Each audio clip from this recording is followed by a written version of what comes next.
Good evening. I'm going to call to order the Willits City Council meeting on this December 11th. We'll begin with the Pledge of Allegiance. I'll ask that you stand and join me. I pledge allegiance to the flag of the United States of America and to the republic for which it stands, one nation, under God, indivisible, with liberty and justice for all.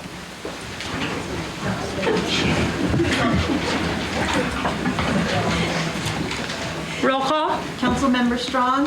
Here. Stransky. Yes. Gonzalez. Present. Mayor Rodriguez. Present. We have 4 council members present this evening. There is an announcement that the city has received the resignation of Councilmember Connie. And at this time, I'll city manager and our attorney, if you'd like to add anything to what the process would be going forward. So there are essentially 2 methods by which the city council fills a vacancy on a resignation or other vacancy.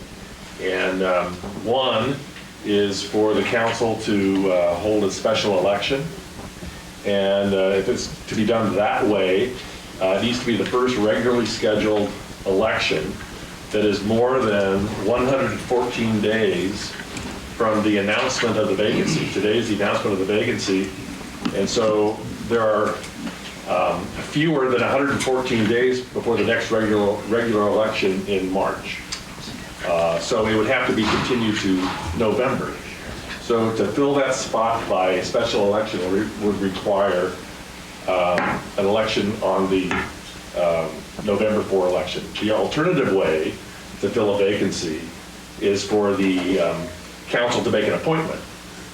And typically, from my review of this today, what is done is that if the council elects to fill it by way of an appointment, then they pass a resolution that sets forth the procedure for that to happen.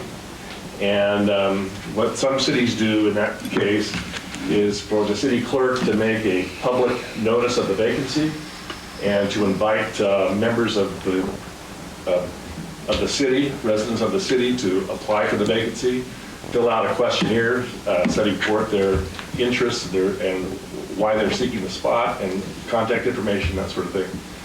And then it would be scheduled for a public interview of the candidates. Candidates would have an opportunity to have 3 minutes or so to say why they wish to be considered for that seat.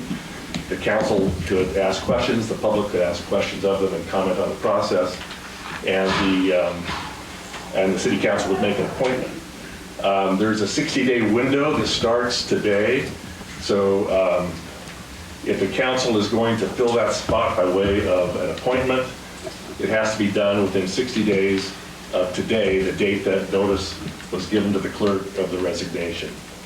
And so what I would recommend is that if the council wants to do it by way of an appointment, that we continue, that we set a special meeting perhaps 1 week from today or whatever time works for the council here before Christmas sometime soon, so that we can go over the resolution and the procedure for making that appointment, the selection process, the criteria, and hopefully that resolution gets passed in short order. The city clerk then would prepare application materials and post them online on the city's website. And so applicants could then apply, and we'd have a cutoff date that the applications would be, and I would recommend that it be done at the second meeting in January, that the council would consider those applications at the second meeting in January, because it has to be done. The 60-day window expires, I believe, on February 8th, which is prior to the first meeting in February. So we have this short window of time to appoint a successor candidate, someone to fill that seat, and that's generally the process. So I would suggest that when we seat the new members of the council, we can address that issue and the time frame for going forward. All right. 6 days from today Thank- is February 10th. Okay. February 10th. All right. Thank you for that information and update. Moving on to the next order of business, we have public communication. The City Council welcomes input from the audience.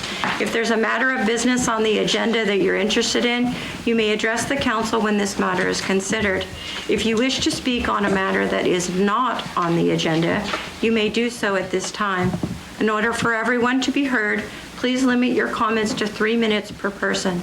The Brown Act regulations do not allow action to be taken on audience comments in which the subject is not listed on the agenda. Members of the public are asked to observe the rules of decorum, while the City Council welcomes public criticism of policies, procedures, programs, or services of the agency. Behavior that disrupts, disturbs, impedes, or renders infeasible the orderly conduct of the meeting, and that includes, but is not limited to, use of profanity, slurs, yelling from the audience, threatening remarks, physically threatening conduct, or physical or verbal displays of disrespect will not be tolerated, and the individual will be removed. That being said, I'm sure we won't have those issues this evening, and we are at the point of public communication. So if you would like to address the council on an item that's not on the agenda, this is your time. You'll step up to the podium over here. Just so you know, the microphone does not echo in the room, so you'll need to speak loudly. It's so that the folks at home or that might listen online can hear clearly, and it's always appreciated if you'll state your name for the record. Is there anyone who would like to speak? Sir, did you want to speak over there? Yeah, go ahead. Do I need to tell you my name? That's optional. I'm Tobin Steiskal.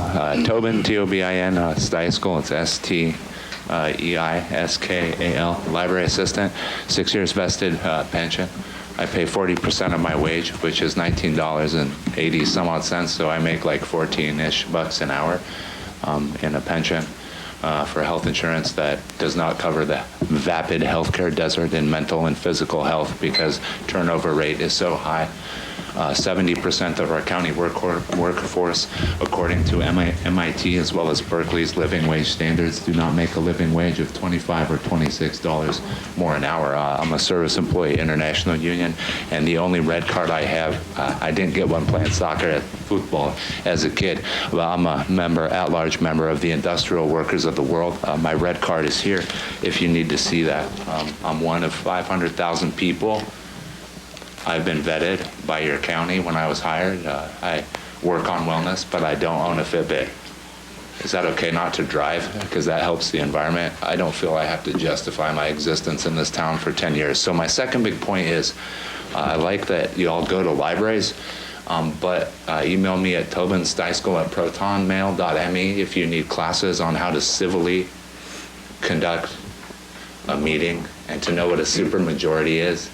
Because one person only has 20% of the 5. And so you should, what's the word of the day, or 2 words, be civil. And if you want a copy of Robert's Rules, my grandfather, Robert Steiskal, gave me mine. I can give that to Mr. Tom Ullman so he can be nice to people.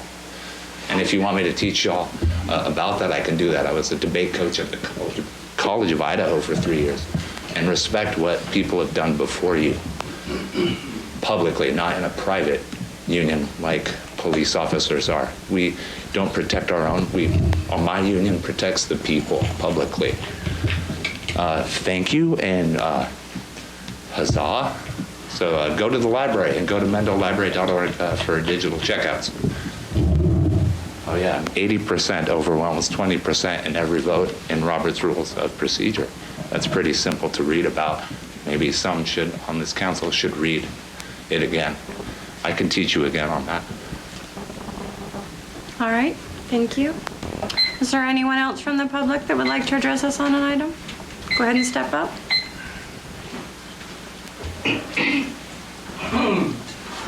Hello, my name is Nicole Caldwell. I'm coming before you all today as a citizen of Willits that has been getting nowhere with complaints about trash, rodents, and drug issues of the house next door since 2016.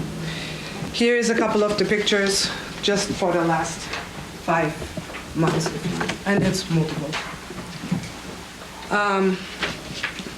Back then, we were excited to hear from the previous owner that we had great neighbors. Pharmacy worker on one side, the other quiet couple with 2 kids. Seemed all good for about a week. We quickly realized that the quiet couple has a huge amount of very interesting visitors that only visit for a couple minutes in and out in under 5 total. We started seeing day and night activity, found little baggies in our driveway that we dropped off at the PD station, etc.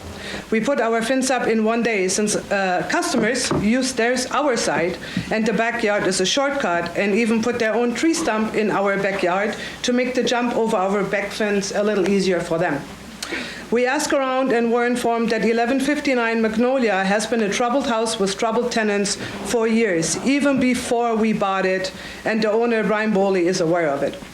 We contacted the police chief, Jerry Gonzalez, yes, it goes that far back, that had talks with him, the concern about all this happening right across Speckle Creek Middle School, supplied him with asked license plates, model, and makes of vehicle that came and left, had talked with Chief Lazaro in his office, tried to come up with a game plan while he was in office, sent countless complaints, anonymous and official, contacted city staff personally, code enforcement, community development department, etc., We called the fire department on multiple occasions and informed the health department as well of their household trash being burned during the night in the backyard to them having the garbage service canceled. In August of this year, I contacted our assistant city manager about all this since it was getting worse and it was getting nowhere again.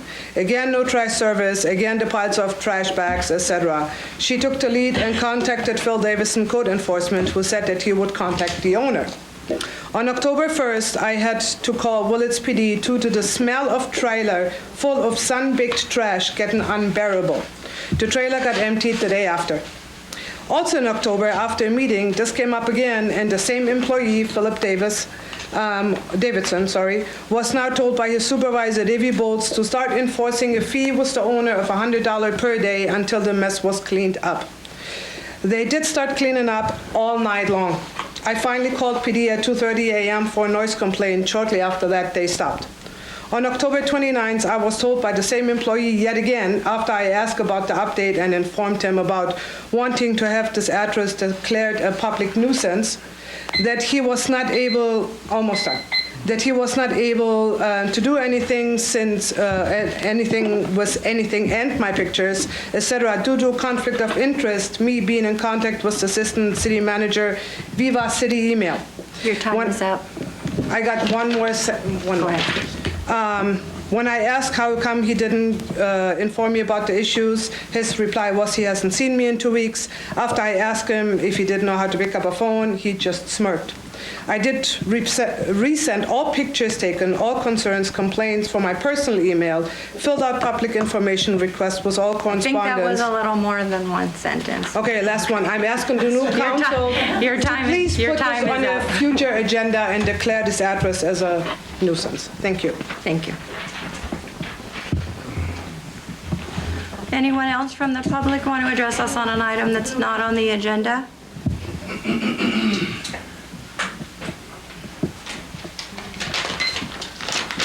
All right. Good evening, everyone. My name is Lorenzo Rodriguez. I wanted to take this moment to express my deep gratitude to my mother for her years of service on the City Council. It's not easy to serve in such a demanding role, and I want to acknowledge the immense time and effort she has dedicated to bettering the city. I don't often speak publicly because, as many of you know, my mother, Sabrina, is a political figure, and I have always been careful not to have my words misconstrued as hers. But tonight, I want to share my perspective. Having worked directly with her for many years, I've witnessed firsthand the long hours she spent trying to make decisions that benefit our community. Now, I'll be the first to admit that our family doesn't always agree. No family, no matter how close, agrees on everything, whether in life or in politics. But what I can tell you with certainty is that my mother has always worked tirelessly to try to make the right choices for this city. Whatever anyone may think about her time in office, one thing is undeniable. She put in more work than 99% of people I know. As her son, it's been difficult at times to watch her sacrifice so much of her time and energy only to be unappreciated by some. But I'm not here to ask for appreciation. What I'm asking for is this. When holding our elected officials accountable, let's hold them all to the same standard. Don't let anyone use the city's previous council as a scapegoat for the problems we may face. Political leadership isn't about passing the buck. It's about facing tough issues head on and owning those decisions. The new council will face their own challenges, issues, misunderstandings, and even backlash. But when those tough moments come, show humility when you make a mistake and have the courage to do what's right.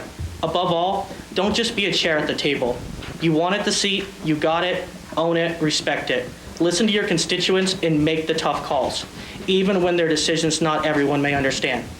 One thing that stood out to me during my mother's time on the council is that she was always available. No matter how busy, no matter the issue, she made herself accessible to speak and listen and understand.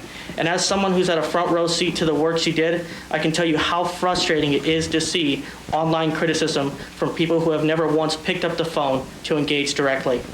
If you want to criticize, be transparent, show up, have the courage to face those tough conversations just as she did. I know that public service is challenging and often a thankless job, but my mother Sabrina gave it her all, and I hope that we can continue to expect the same level of commitment and integrity from those who follow. Thank you.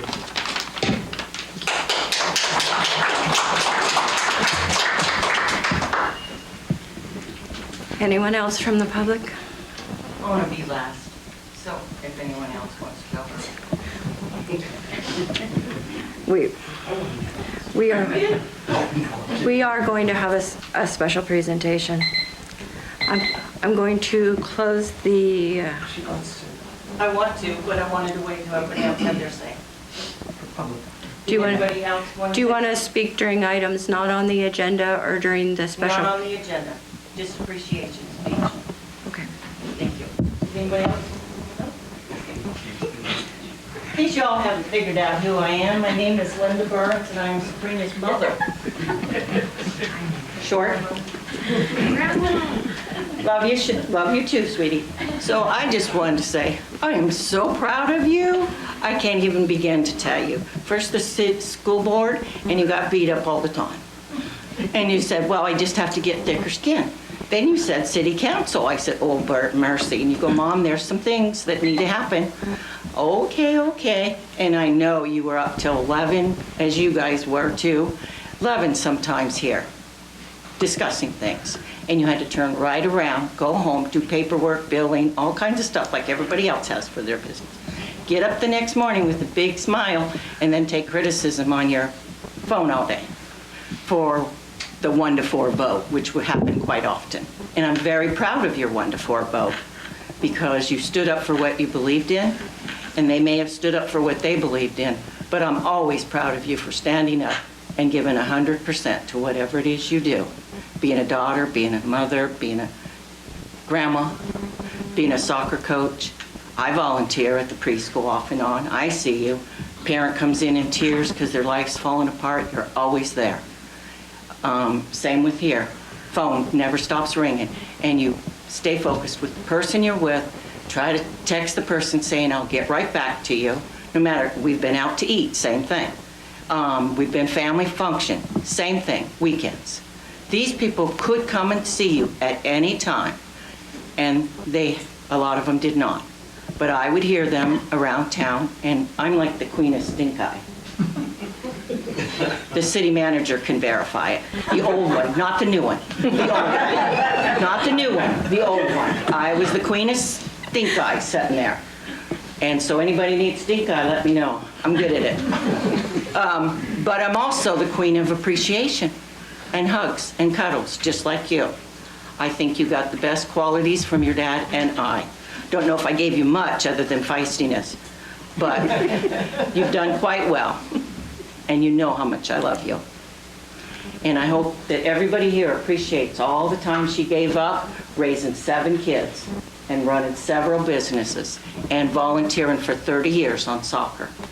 So, I mean, there is just nobody in this room that I can think of that deserves a bigger appreciation. Even though you worked with people that I can't stand. You're like, seriously? And you're like, Mom, I know you have your issues, but I have to do this. I go, okay, but they better not. Not even. And I won't name names, they know who they are. But you're always so gracious. Mom, here, let's get an olive branch. And me, I don't do olive branches real well. I give stink eye and I give direct words. If I don't like you, you'll know it. I won't go tell your neighbor. I won't go tell everybody out there. I'll tell you, and you'll know it. And that you may have in you as well, but you're gracious. I'm not. If somebody offends me, I have a good one. I just tell them go fart in their hat. And they don't know what to say, because they don't know what I meant. But Your time is up, and thank you. my time is up. So, anyway.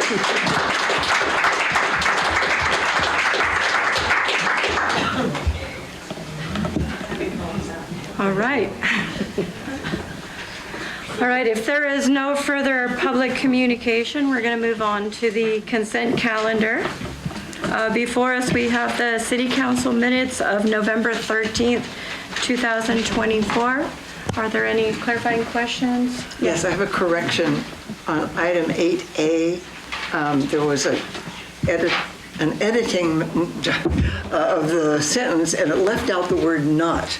So my statement was that I did not feel that we needed to answer all of Mr. Allman's questions before approving the agreement with our deputy city manager, assistant city manager, and the word "not" was left out, so it came out the opposite.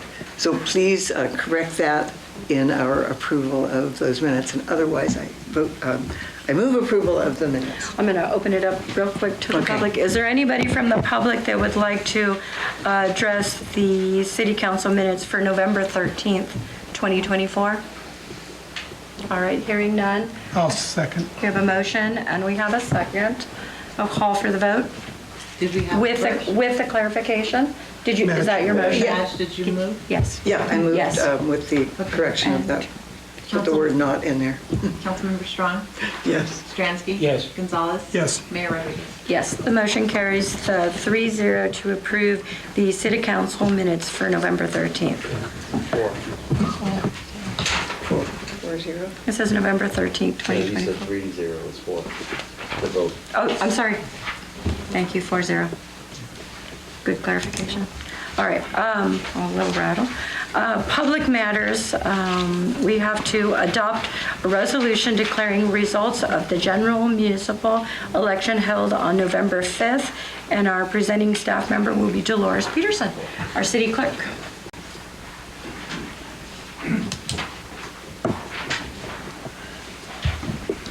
Good evening, Mayor and City Council. Attached to your agenda packet was the certificate of county clerk to the result of the canvass of the state general election held on November 5th, 2024. The elected council members were returning council member Gerardo Gonzalez, council member Tom Allman, and council member Matthew Alanis. As required by California state law, cities are to adopt a resolution reciting the fact of the general municipal election. All right. Any clarifying questions? Nope. Anybody from the public want to address us on this matter? All right, hearing none, I'll call for a motion. Would anyone like to so move? I so move. All right. Stransky motioned and Strong gave a second. I'll call for the vote. Councilmember Strong? Aye. Stransky? Yes. Gonzalez? Yes. Mayor Rodriguez? Yes, the motion carries 4-0 to adopt the resolution declaring the results of the general municipal election. And our next order of business is a special presentation, which in essence is the farewell for Councilmember Strong and I, and now Councilmember Connie, who you all heard this evening, has resigned. So before we get started, I just want to say, Madge, how much I have enjoyed working with you here on the council. I remember sitting in the chair on the end, and you were right next to me, and leaning in and kind of taking some of the cues on how things were working here on the city council. And I was just reflecting on all the many things that you've advocated for and done for our community over my 8 years on the city council. And it was really nice to work with you, and I feel like we have had a very professional relationship, but like with many of my other fellow council members, you develop a friendship. We spend a lot of time together. We work hard. We learn to appreciate what it takes to sit in this seat. Most people think it's a twice-a-month job, and when you're up here, you learn that it's far beyond that. Yes, we meet at a public meeting twice a month. There are committee meetings. There are countless special meetings and boards that we serve on, and lots of time and thought and research. It's a lot, and I just really want to say how much I appreciate all the effort that you've put in your 12 years. 12 long years. That's something to praise. So I just want to say, yeah, thank you. Thank you very much. Thank you very much.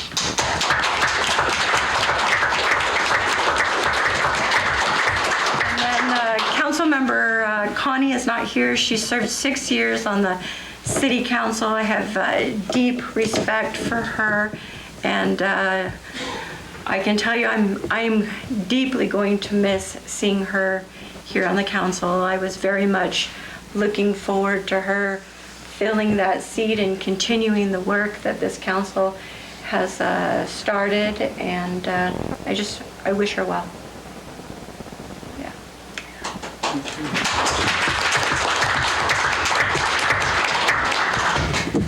With that, I'll turn it over. Can I make? Oh, sorry, yes, on the left. Well, just on a very, very small detail, I have at least one report as a serving council member and a good and welfare that I guess I'll wait until that item on the new council's agenda going forward to bring up.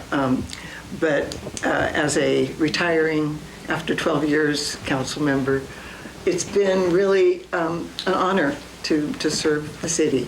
And I think that's the important role of elected officials, is not to show off their ego or how smart they are or anything else. It's to really serve the public and try to, often with difficulty, figure out what is the best choice for the public. And I want to really especially thank Sabrina for her years on the council and her leadership as mayor several times, because you've put in so much, not just work and effort, but real soul searching on what is the best thing to do, and you're very heartfelt with that. And I don't think I've ever met anybody who's done as good a job as you do on it, including me. I'm way below you in the amount of work that I do for the city, but it has been 12 good years.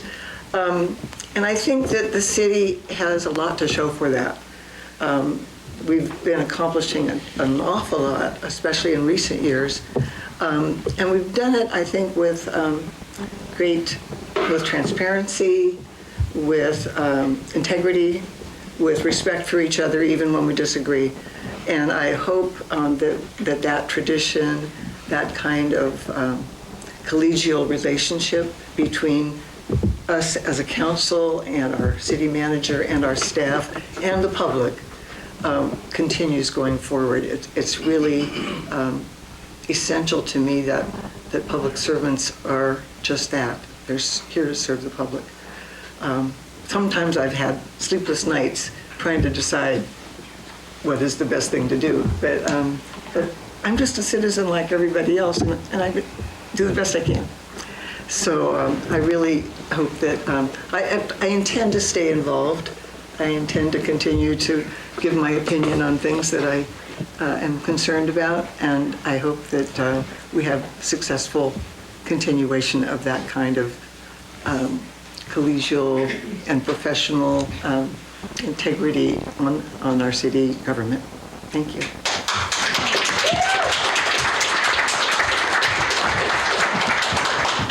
You know, I just want to thank, well, Greta's not here, but all of Yeah, you, because you kept me on my toes. We didn't always agree. And Madge, I really appreciate the fact you'd go through those minutes, and it was kind of like having my English teacher going through, and at the same time, you did the same thing with the budget. Madge would look through the budget and sometimes find something really tiny in there, but it was important that we had missed. And so I think even in your capacity as just a citizen, if you find something like that in there, please let us know, because I think government is imperfect, but we all are imperfect. And sometimes if we can find that common ground and fix what's broken together, then it's a better place. But thank you all for serving and for your service. I just also want to mention Greta Connie has been on the council for 6 years. She is one of the most articulate people I know. And when she explains why she feels the way she does, it's really hard not to agree, because she really knows her stuff. And I think she has added so much. There have been a number of times when we've been debating things, and I just want to go, ditto. You know, she says it so well. And I think she's been an absolute asset to the city and to the city council. I'm really sorry to lose her. Yeah. I would like to thank the three of them. They've all done an excellent job. Sabrina has done excellent job and as mayor, and hopefully she won't quit coming to the meetings, and the same with you. I think that it's made it a lot better for me, and I just want to thank all three of you. Thank you.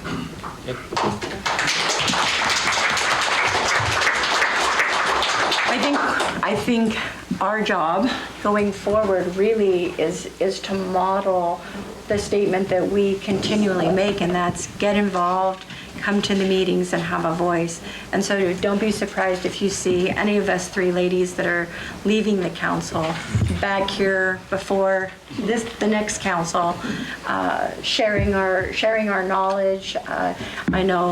I anticipate that every one of us will continue to read those packets thoroughly, do the research, and come and talk to the council and the rest of the community about these issues, because they're important. We put in a lot of time and hard work. We care about this community, and we want to see it succeed.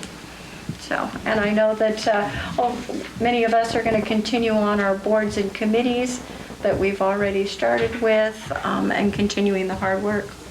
So, yeah. All right. With that, shall we? Need a motion? Oh, what's that? Need a motion? There's no motion. Oh, there You isn't? have to present them with Oh, okay. Brian. Oh, I didn't open it up to the public. Is there anybody from the public that wants to speak on this matter? Okay. You present them with their plaques and.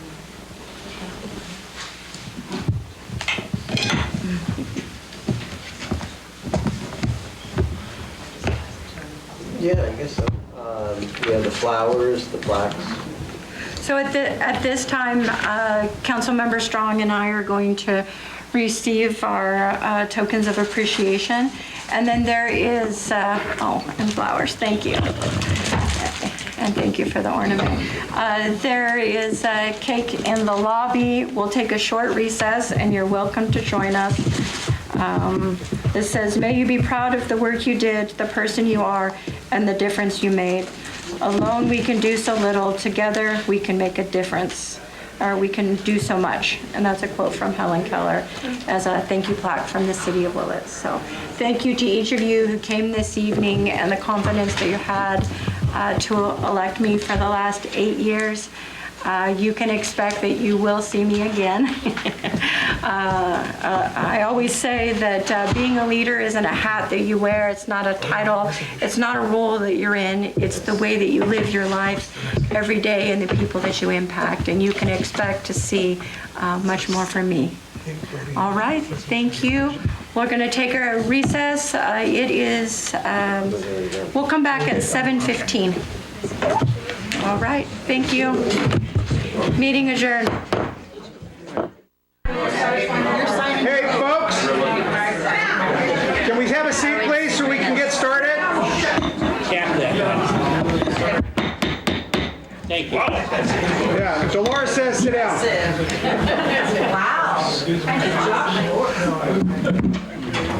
I got a long drive tonight.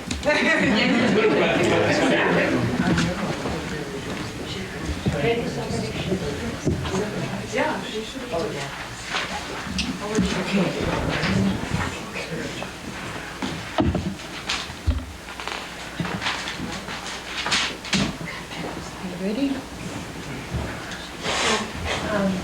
Tom and Matt? And Jerry? Matthews. Matthew, yes. You did correct me already on that. I've been corrected also on that. I think we're all going to be corrected for a while. Okay, I'm going to read this in unison. You guys are going to say your names separately. I'm not going to do this 3 different times. You could raise your right hand. I state your name. I, Jerry Allenese, Do solemnly swear or affirm do solemnly swear or affirm that I will support and defend the Constitution of the United States that I will support and defend the Constitution of the United States and the Constitution of the State of California and the Constitution of the State of California against all enemies, foreign and domestic, against all enemies, foreign and domestic, that I will bear true faith and allegiance to the Constitution that I will bear true faith and allegiance to the Constitution of the United States of the United States and the Constitution of the State of California, and the Constitution of the State of California, that I take this obligation freely that I take this obligation freely without any mental reservation or purpose of evasion, without any mental reservation or purpose of evasion, and that I will well and faithfully discharge the duties upon which I am about to enter. and that I will well and faithfully discharge the duties upon which I am about to enter.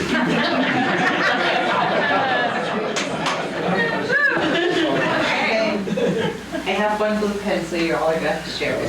So this one is Jerry's. If you could sign both of them. You brought your own blue pen. Did I? Dolores. Matthew. I think it's not blue. There's blue. Oh, you are awesome. And Tom, there's a blue pen right behind you. And if you could sign both of them, I will keep one, and you guys get the one and the green folder.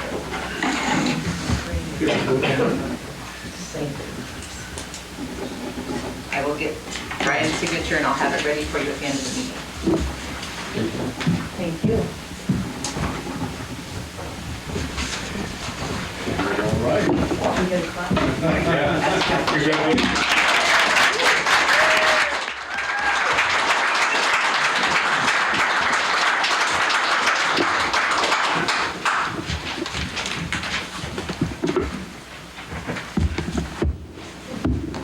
It looks different up here.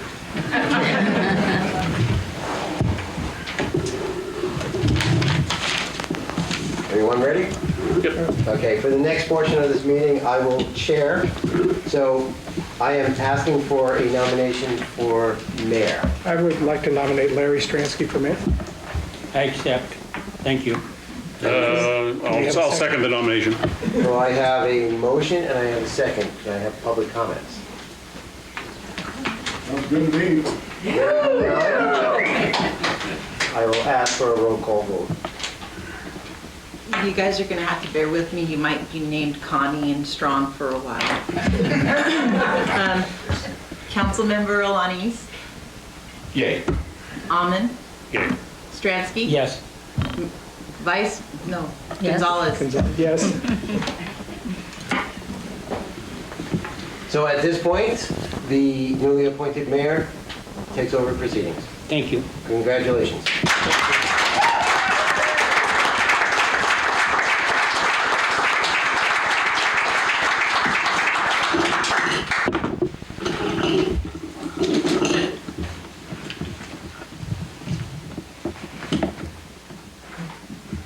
Thank you.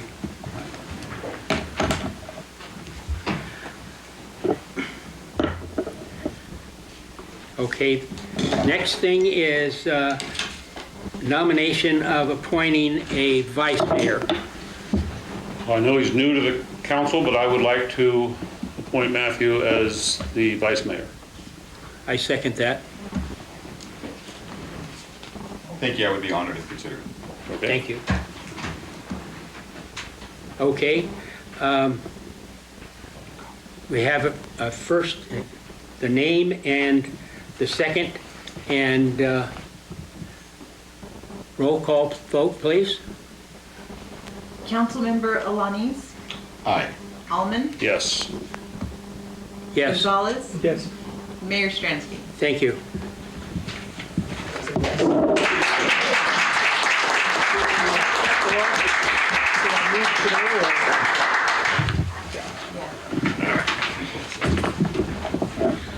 Now, Dolores, did you just have a whole bunch of those things made up? You really? You are very efficient. I learned from Kathy to do that. Okay, very good. Excellent.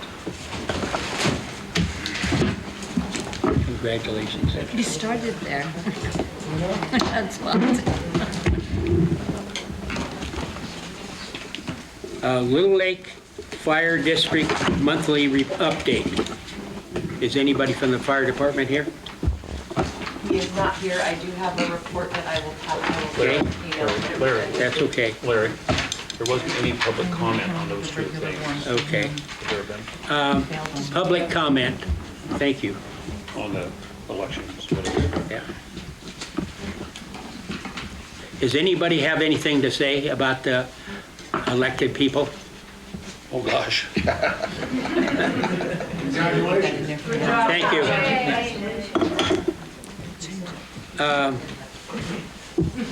Third District County Supervisor John Haschak.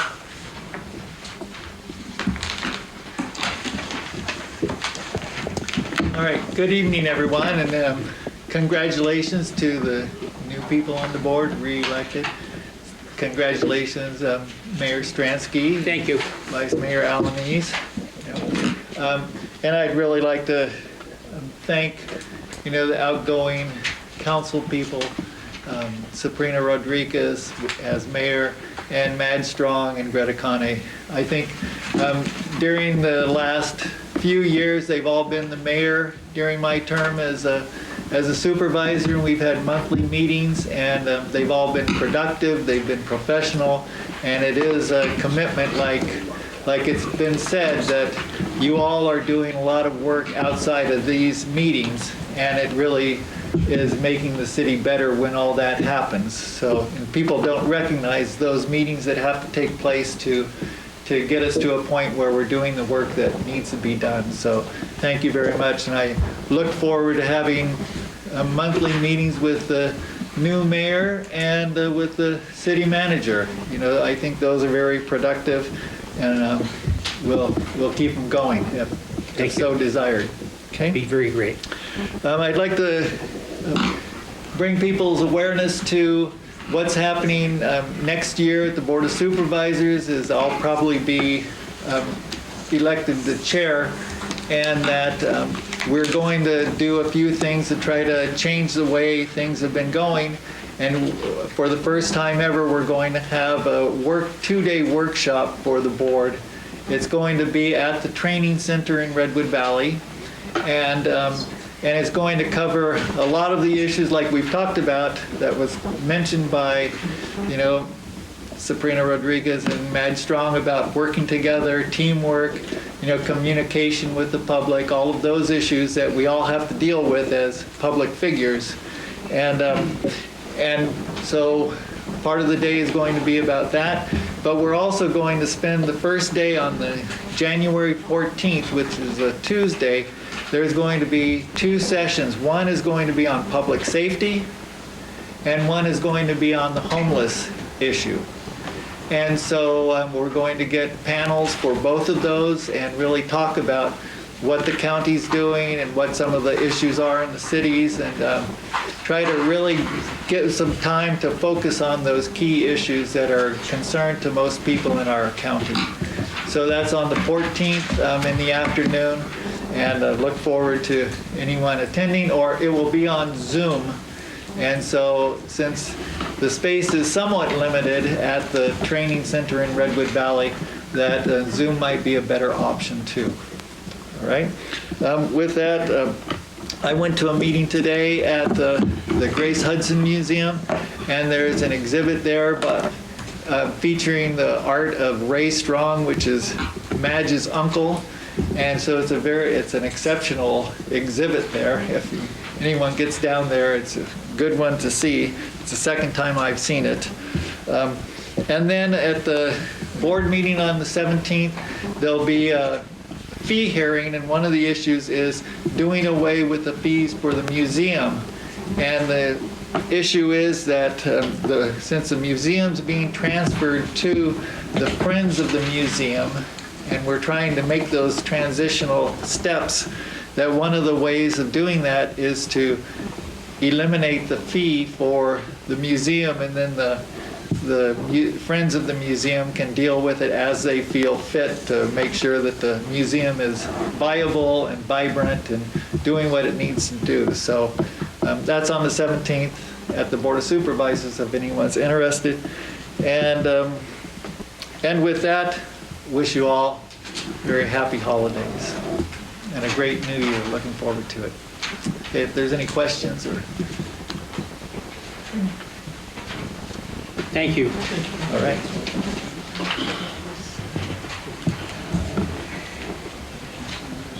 Mr. Mayor, you may call for public comments on that report. Public comment? Thank you. Anybody? Public comment? Thank you, John. Public hearing. To discuss both the future applications and the funding under the community block grant small cities program, and consider adopting a authorization to apply for response to the 2024 Small Cities CDBG nomination for funding available, presented by Dusty. Please, thank you. Yeah, thank you, Mayor Strong, City Council members. Dusty Dooley, I'm your Community Development Director. I suppose congratulations, or as I always say, or my condolences on getting into that seat there. So I understand that I need to keep my opening comments introducing these items briefly because Dolores has a long drive tonight. After my brief introduction on the item, we have representatives from MCHC that'll have a brief PowerPoint presentation for you. And then we also have their consultant, Steve Aberson, who's participating virtually on this item. That's his beautiful face there all around us. So really what this is I think the Council of Communities is familiar. This is about 1 Madrone Street. This is the location of the former Howard Memorial Hospital. This is now the vacant site since the old hospital has been demolished. My understanding is that property was donated by the Howard Foundation to MCHC, the local community health clinic here that's been operating for some time in our community. What's before you tonight is seeking approval through a resolution authorizing staff to submit a grant application to the Community Development Block Grant Program. This is federal funds that are filtered through the state HCD, Housing and Community Development. And the purpose of these funds would be to enter into a subrecipient agreement with MCHC again and allow them to use the funds to support planning and design of a new medical campus at the 1 Madrone Street site. The reason that we're needing to partner with them is that the city is the one that's eligible to seek the funds. Themselves as an entity are not able to make applications. So the idea with council support would be to team up, submit an application which is due by the end of this year. It's competitive. I should note that. And then should we receive the funds, we would enter into a subrecipient agreement, and then they would have the ability to make use of the funds for, again, the planning and design of a new medical facility there. They'll be up here shortly giving you some more information and some more details on the grant, as well as what their current conceptual plans are for the site. This is also, I should note, an opportunity. CDBG funds can be used for a wide variety of purposes. Certainly one of the national objectives is to support low and moderate income folks, but there's a wide array of opportunities that these funds present, from supporting community centers to new parks, social services, et cetera. So while we certainly are focusing in on this opportunity that we're presenting tonight to partner with MCHC, this is also an opportunity to hear from the public and council on potential future ideas that we may seek funding under the CDBG program as well, which again is a wide umbrella and represents some pretty cool opportunities to find funding to support a good number of uses in our community. I should also note real quickly, the idea here is that there would be a limited amount of staff time needed to support the project should the grant be awarded. I think in the agenda summary, I estimated about 60 hours of staff time. So the heavy lifting, the expectation would be that MCHC would do that, but city staff would still be in a role to provide administrative services in the sense that we have to be the one to hit enter to submit the application through the portal. We would have to be the ones to submit the reimbursement request, the annual or quarterly reporting that's likely going to be required. But again, we would be leaning on MCHC to complete that work. We'd be in a position to review it and then submit it. And there is an opportunity to recoup those administrative costs through the grant to pay for staff's hopefully minimal time in completing this project. And then you have quite a bit of information in your packet, but I do want to note one correction. The grant we're anticipating seeking $300,000 for the grant.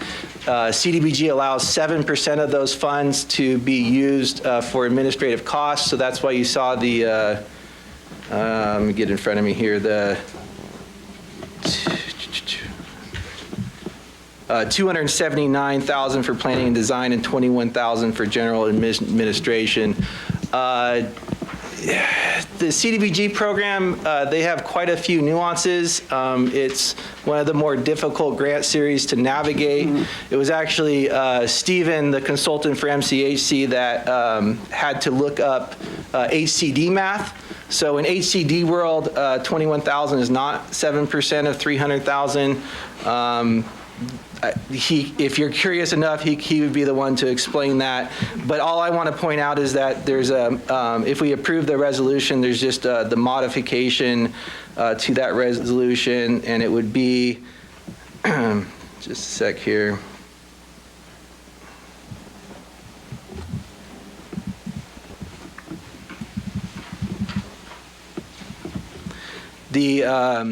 It would be $280,374 for design and then $19,626 for admin costs. And with noting that correction, I would welcome representatives from MCHC to come up and speak further about the project. Thank you. Dolores will help you load the PowerPoint there. Hi everybody, thank you so much for this opportunity. My name is Anna Shah. I work at MCHC as the Chief Compliance and Business Development Officer. So yes indeed, we were donated by the Howard Foundation, the 3.17 acre parcel of dirt that you see up there on One Madrone currently. Since the hospital was demolished, it's right opposite our Little Lake Health Centre. So Rod's going to talk to you next, and then I'm going to talk a little, and then we'll pass it to Steve. Thanks, Anna. I'm Rod Granger. I'm the CEO of Mendocino Community Health Clinics. And I think I'll just start with a brief explanation of who we refer to ourselves as MCHC, Mendocino Community Health Centers. And we are a standalone organization. We're a community health clinic. in our bylaws, if we were ever to dissolve the organization, all the assets would be donated to other organizations in the community that would help carry out or continue our mission. So there's no owner of it. We're a not-for-profit organization. We see anyone and everyone who walks through our doors. We have a mandate not to refuse care to anyone, particularly because of an inability to pay. But we see people with great insurance and no insurance and everything in between. The organization started in 1992 when the county was getting out of the business of running, running health centers, and Lene Hunter, Ritter at the time, I believe, stepped in and took over the management of the clinic and turned it into a community health center. Applied 2 years later to become a federally qualified health center. You see the acronym there, FQHC. That's a designation that we receive from Medicare because we're in a underserved area. People who live in this area might not otherwise be able to access health care. And because of that designation, we do get a grant from the federal government to help support us. It covers about 23% of our total operating expenses, but the rest of it we run like any business. We bill for our services and have to pay for the rest of the services ourselves. We do apply for grants, and one of those grants that we were awarded in 1995 was a designation as a Ryan White Center for the Center for AIDS and HIV, and we've been doing that for most of the history of the organization. It was in 2002 that we moved up in here to Willits and took over I think then at the time, newly converted church. And thanks to Bill Bowen and his brother for removing all of the asbestos out of that building so that we could take that over and start operating it as a health center. We've added perinatal services, women's health, obstetrics services in 2007. We added behavioral health in 2008. And we've been continuing to expand those services over the years. We bought a new health center. I think I skipped over adding our office in Lakeport. So we now have an office and a clinic in Lake County over in Lakeport, and that makes a total of 4 after in 2018 we bought the 1165 Dora Street campus down in Ukiah. So we have 4 different clinical sites and celebrated our 30-year anniversary in 2002. And I think I'll just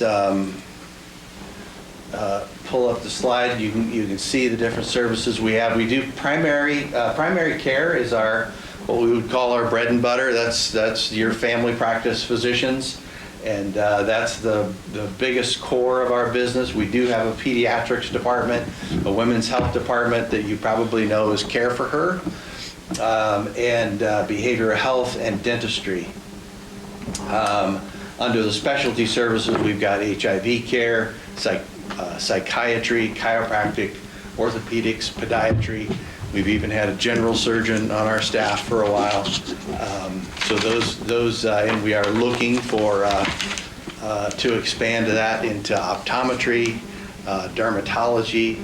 Those are very, very difficult specialties to recruit for presently. But I think that will conclude my summary, Anna, and I'll turn it back over to you. Okay. So we're at the really early stage of developing this property. So the drawings that you see are just really placeholders. So right now we're showing two two-story buildings we may not be like married to that eventually, because both the concept of what we would do at One Madrone and the specifics of the architecture, that's part of why we need the grant funding, is to move forward with that piece. But this does give you an idea of the location. So what have we been doing so far? We worked, close watchers of City Council Willits will know that we have worked with the City of Willits on the zoning and land use update for the property. Actually, although the lot used to be the hospital, the medical use can't be grandfathered in because it's just been too long. It's been vacant too long. So we had to look for a change in the current general plan designation of public service and zoning of a public facility to a general plan designation of commercial general zoning to C1, including medical uses. That's like a mouthful, but clearly we need to be zoned for medical uses there. Sam, can I get you to turn your microphone off, please? It's not Sam, it's Stephen. Or Stephen, sorry. So we're at the early stages again of looking for funding. This is obviously a large, complicated project that's going to take years, right? You can see in your packet that we'll open in 2027. Well, perhaps we'll open a door in 2027. I would hope so, but I won't be surprised if the building construction takes somewhat longer. So we have a number of efforts to secure funding for the project. We've been particularly focused on trying to get initial grants, usually termed as planning grants. And the CDBG grant that we're coming before you today for would be an example of that.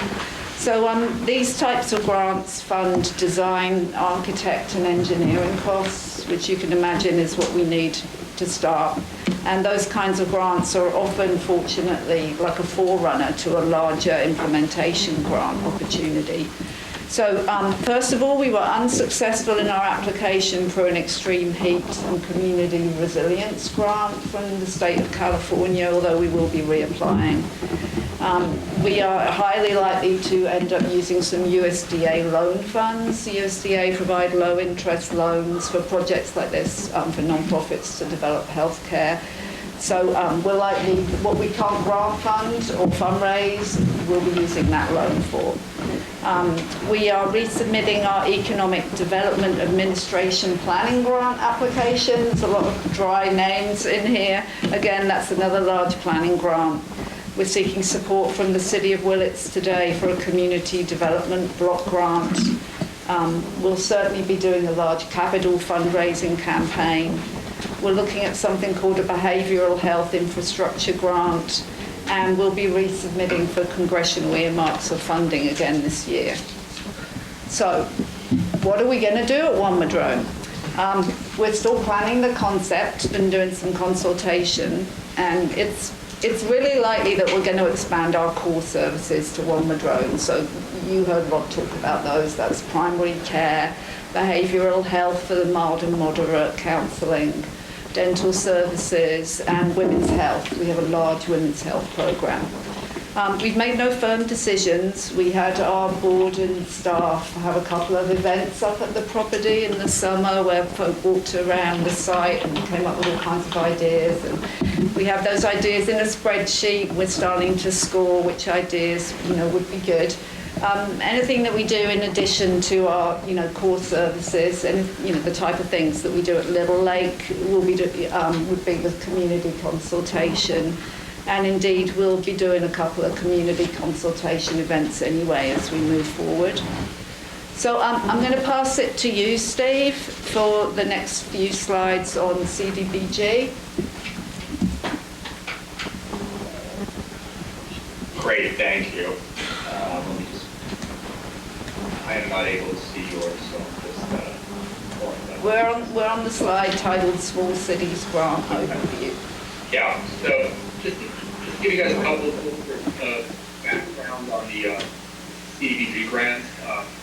California Department of Housing and Development has announced that $34 million in funding available through the Small Cities Community Development Block Grant Program for 2024. The main objective is to develop viable communities, providing decent affordable housing, suitable living environment, and to expand economic opportunities, principally for the benefit of low and moderate income persons. I won't go into the definition of that, but I think it's fairly self-explanatory. So on the next slide, just a brief timeline that I just run you through. The notice of came out on August 30th. The submission portal opened on October 29th. And as Dusty mentioned earlier, applications are due on December 30th at the end of this month. If awarded, contract execution would happen in May of 2025, so a few months from now. And then lastly, to reiterate, I think what Dusty covered earlier, what is the CDBG grant application that we're looking to submit going to do? So it is going to pursue funding to complete project planning for the One Madrone property. This would include, feasibility study, concept drawings, project budgeting, for construction, etc. The proposed grant is a competitive planning grant. They're requesting $300,000. As Dusty mentioned earlier, the city agreed to be the lead applicant and MCHC is subrecipient. And the proposed project is aligned with the CDBG National Objective to Benefit LMI persons. And, as Anna mentioned, the goal hopefully is to open the first phase of the facility in 2027. And some of the benefits of the facility would be as follows. First and foremost, increase access to primary healthcare services in the area. MCH would expect the proposed site to serve approximately 10,000 indicated patients annually at capacity. Two would expand employment opportunities at capacity. MCHC would hire roughly 45 employees to serve patients at the site. And three, it would enhance community resilience to extreme heat events. So, as was mentioned earlier, what we are hoping to get tonight is an authorization to submit the application, with the city as the lead and MCHC as the subrecipient with the due date at the end of the month. Are there any questions? Yeah, Jerry? Yeah, question, is there any housing components at all in this plan at this point, or any idea for a concept of some sort of anything residential, whether it be temporary or as part of the project? The short answer is no. Okay. There is currently no housing considered. Housing is not on our list of ideas, but we have not settled on a firm concept yet. There's a lot of property there, that's why. There's a lot of property, yeah. There is, yeah, and we're I think one of our first steps is to really figure out exactly how much space we need for our core services, and then start looking at how we can partner with other organizations. We're not into the housing, but we know we're connected with a lot of people who do, so. I know a lot of doctors, a lot of times that seems to be a complaint, so. Doing, partnering with somebody that can help us with some low-income housing or other types of housing units that we'd be open to that.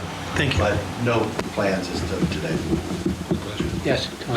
I know that Steve said that the city would take the lead with you following, but grant writing, as we all know, takes a lot of time. I'm assuming the grant writing itself, the preparation of the grant, is going to be on the shoulders of your organization and not the city employees. Correct. Correct. Okay. Anybody else? Jerry? One more thing. Dusty, I guess in my experience with CDBG funding, it is exactly as you stated earlier, that it's going to be the reporting part of it that will be the big back-breaking part for the city. Is that correct? It certainly can represent backbreaking, but the hope is that Stephen, along with the rest of the team, will again do the heavy lifting, and city staff will be in a position to review, say looks good, and hit submit. Okay, Yeah. thank you. And there are funds that are carved out in there to reimburse the city for the time spent on that as well. Matthew, you have anything? I do not have any questions. My basic understanding is that we need to, as a city, approve this grant so that this can happen. And basically, we're looking for planning and design. A lot of the other questions about whether there's going to be extra housing or something else is really just a question of what that initial is, which we can't do yet until you get the money to do so. That's what we're asking for here today.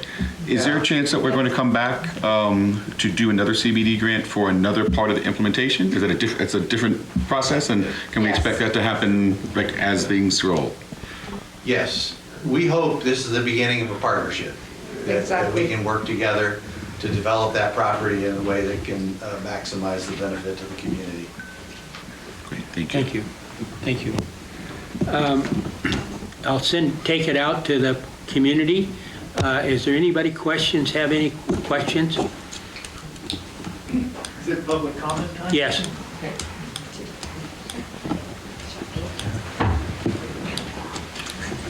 Yeah. John Haschak, 3rd District Supervisor. And I was just talking to the CEO the other day, and turns out there are over 41,000 people in Mendocino County out of a population of 90,000 more or less that are Medi-Cal eligible. And these are people that would go to the health clinic for services. And so anyone who's visited, and I did a tour of the health center, you can see how cramped they are. They're trying to provide services to a lot of people and don't have the facilities to really do it. And so this would be a huge step forward, especially for the 3rd District, because the city of Willits and this facility represents or provides services to people from all over the county, especially the northern part of the county. And so I think that the city would be very well served in applying for this CDBG grant. Thank you. Someone didn't want the motion. Anybody else from the audience?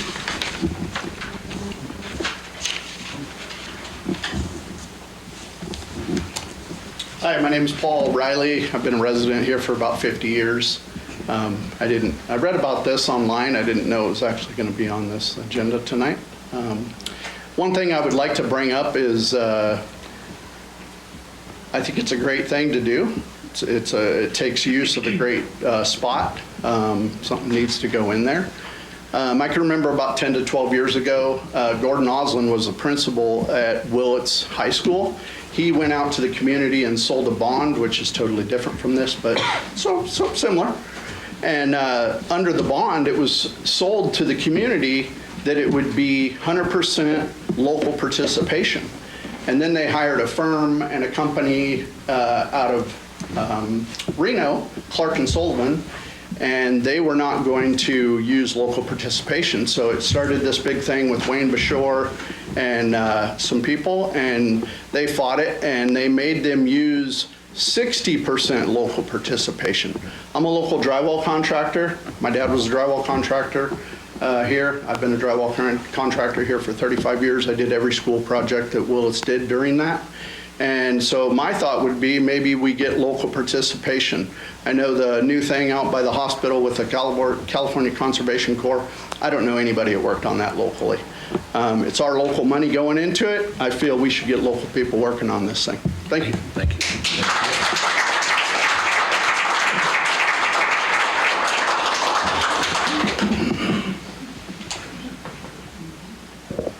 I have a concern for our community that needs mental health services. I see that that's very shallow in our entire county, but specifically here in North County. And that doesn't mean that our needs are any less. And I noted that they said mental health services, but they've also said that we have a drop-in center here, and I've yet to see it be open and so forth. So I would really like to see that carried forth, because people that need mental health services also need all those other services. And by the way, this organization does a splendid job. It does such a good job that people come up from Humboldt County to get these services, because they have no services that match these in Mendocino County that are for people that are on Medicare.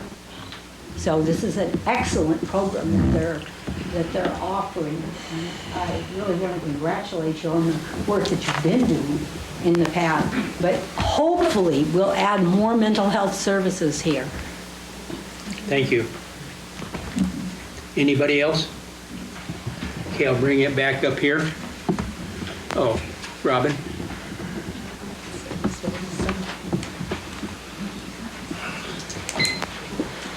I'm Robin Layler. I just want to add a little to what Jane said. When I was going door to door back in September, one of the concerns people raised was the lack of mental health services. I've spent 2 months now researching what is available, and I finally found at the beginning of this week, Monday, that there is a behavioral health services that's in the Justice Center right next door. And they're open Tuesday, Wednesday, and Thursdays from 10 to 2:30. They have a full schedule of activities from art to journaling to money management to stress reduction and group peer discussion groups. I'm really excited about that. And I asked, how come I couldn't find you? What happened? It took me so long. And they had only moved into the facility a very few weeks ago, less than a month ago. So that's a new service in our community. I'm going to be working with WELL to work with public health. It's under public health, and try to publicize more what is available and help that grow and continue. Thank you.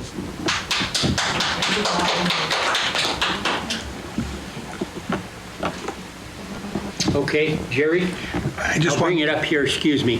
I just wanted to move the recommended action that authorize entering into the sub-recipient agreement with MCHC, and to authorize the city manager designee to execute all related documents,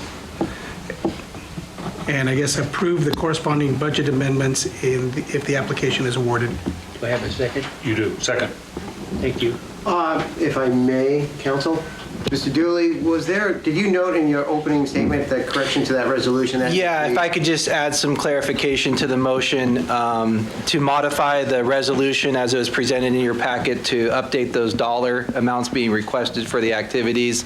So that would be, again, for health facility planning and design, $280,374, and then general administration, the remaining balance of $19,626. Thank you. And then Dusty, in section 2, that's right below that, it currently reads, the city council hereby approves the use of the program income in an amount not to exceed $0 for CDBG activities. Right, so my understanding, and this resolution was modeled directly off of the CDBG example, and they can be quite particular, so that's why you see it a little bit out of format from our standard resolution template.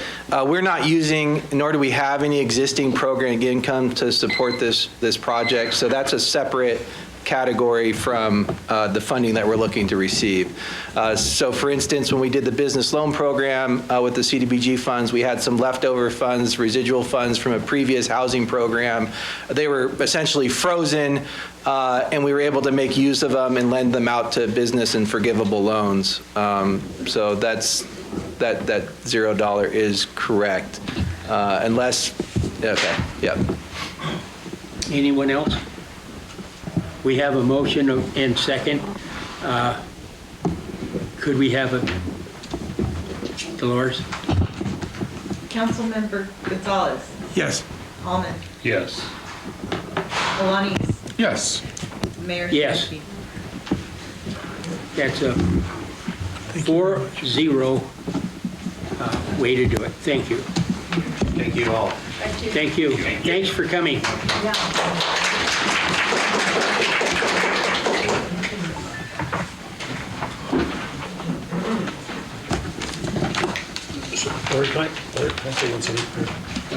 Can I say one thing? Yes. I know we had some people here for the swearing in and so forth, and it was very appreciated. I know Frontier Days had 7 people sitting in 5 chairs, and it wouldn't hurt our feelings if you left. It's great to see you. Frontier Days is very important to the city. This is your 100th anniversary year. But I know that people work too, and if you need to go home and get out of here, that's understandable. You won't hurt our feelings, but we really appreciate you being here. Thank you. I second that. Thank you. You're welcome.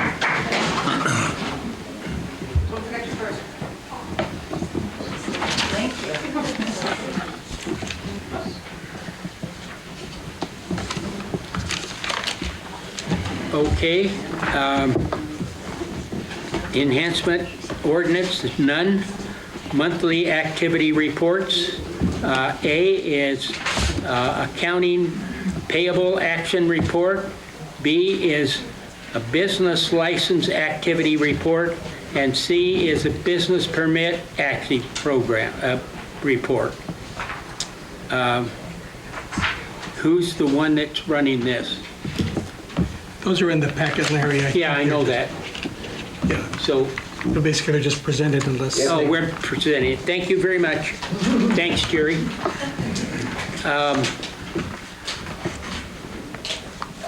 Commissions, agencies, and authorities, none.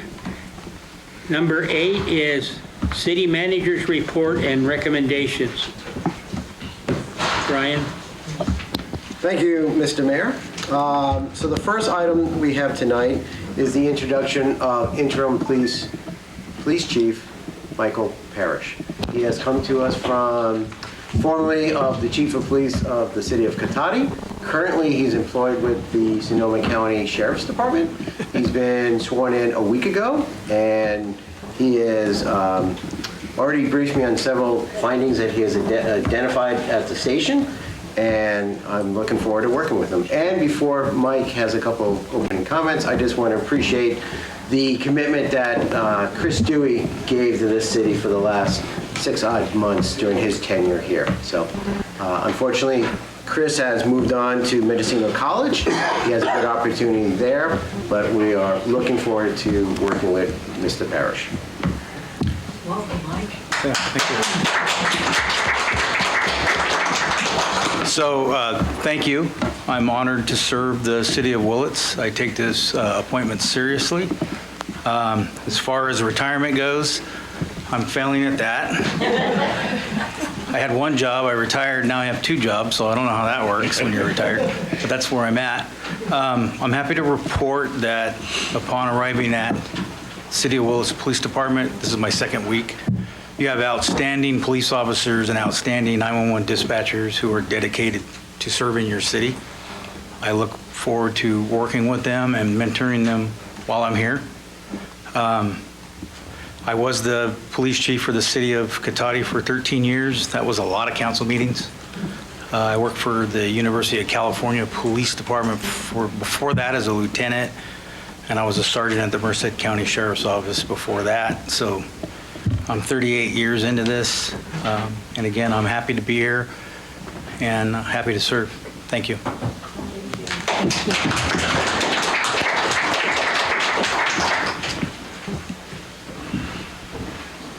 Okay. For the intent of item 8B, I'm asking the council to that basically after further review the joint powers agreement that establishes the bylaws and the procedures for this board does not allow a temporary appointment that is not a elected member of this body. So that item is removed. Okay. For consideration.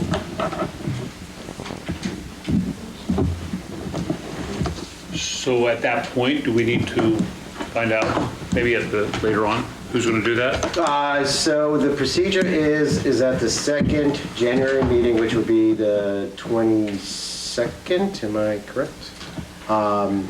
Yes. The council will nominate your appointments and placements of the various external and internal committees.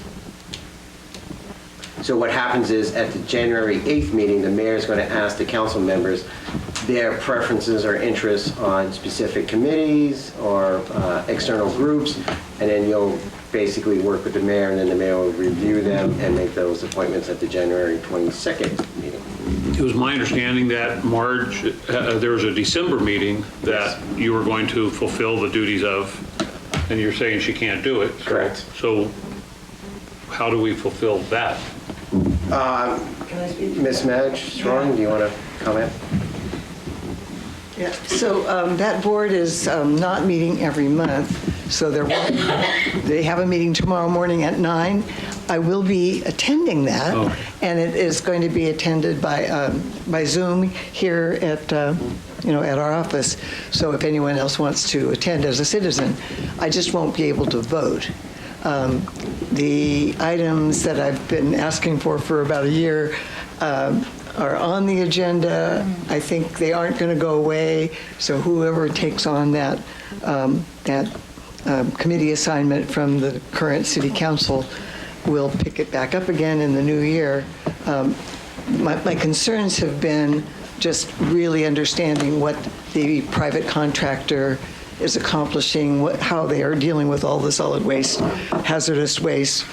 They're doing it, but we're not getting very good information as a board that represents the cities and the county. So I'm hoping that will be picked up by another council member in the future. But I will attend tomorrow, and I will, as a citizen. Okay. Thank you, Madge. Okay. For item C, verbal reports, basically, there's 3 outstanding capital improvement projects that the city has embarked on, and they're still outstanding. I will direct your attention to Mr. Cohen. He can provide updates. He's our services and facilities director. Good evening. Thank you, Mayor Stransky and the new City Council. We're looking forward to working with you. Congratulations. Give you an update on the current projects we have.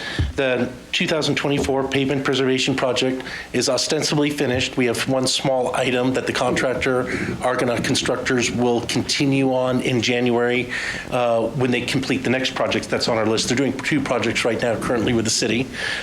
They've done a great job. That project will be closed out in January once that small item, it's a manhole cover on East Commercial, needs to be raised up, and that's it.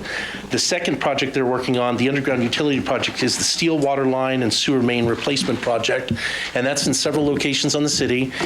We had a delay in December with hookup of the water lines that they had put in just due to the weather, so they're a little bit off schedule. They're finishing up by next week with all the hookups on Madrone, State Street, West Van, Muir Lane.